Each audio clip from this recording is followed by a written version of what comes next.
Dans 1 Jean 1,9, nous lisons « Si nous confessons nos péchés, il est fidèle et juste pour nous les pardonner et nous purifier de toute iniquité. » Il est possible que vous l'ayez beaucoup attristé, mais si vous revenez avec une réelle repentance, si vous confessez vos péchés et croyez de tout votre cœur que le Seigneur Jésus-Christ s'est chargé de la condamnation et du châtiment que vous avez encouru pour toutes vos transgressions et même pour vos pensées, qu'il a versé son sang précieux pour vous purifier et vous garder absolument indemne de toute souillure, alors à l'instant même où vous croyez vous êtes pardonné. Si avec la même humilité nous confessons, nous aussi, nos péchés, et obéissons à ses paroles, confiant dans sa miséricorde et sa compassion, il nous pardonnera et nous restaurera. De même qu'une nouvelle joie entrait dans le cœur du peuple de Dieu en marche vers Jérusalem et augmentait à mesure qu'il s'élevait, de la même manière, notre joie grandira à mesure que nous avancerons en triomphant de chaque tentation et de chaque épreuve. Lorsque nous recevons le Seigneur Jésus-Christ comme notre Sauveur, nous devons croire dans notre cœur que lui-même est notre justice et en a fini sur la croix avec le vieil homme. À ce moment-là, Dieu ne tolérera pas que des impies nous causent du tort. Psaume 125:3. Lui-même peut nous punir, mais il ne leur permettra pas de nous toucher. Nombre 23, 1 à 9 nous relate comment le roi Balak avait promis à Balaam une grande récompense s'il maudissait le peuple d'Israël. Bien qu'ils se fussent rebellés contre lui, le Seigneur ne le permit point. Le jour où les Israélites quittèrent l'Égypte sur l'ordre de Dieu, ils avaient aspergé les montants des portes et les linteaux avec le sang de l'agneau immolé.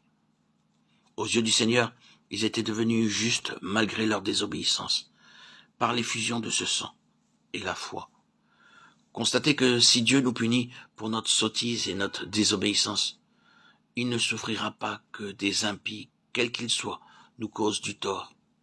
Ils essaieront d'y parvenir par toutes sortes de manières, mais le peuple de l'Éternel a l'assurance qu'il sera bien protégé.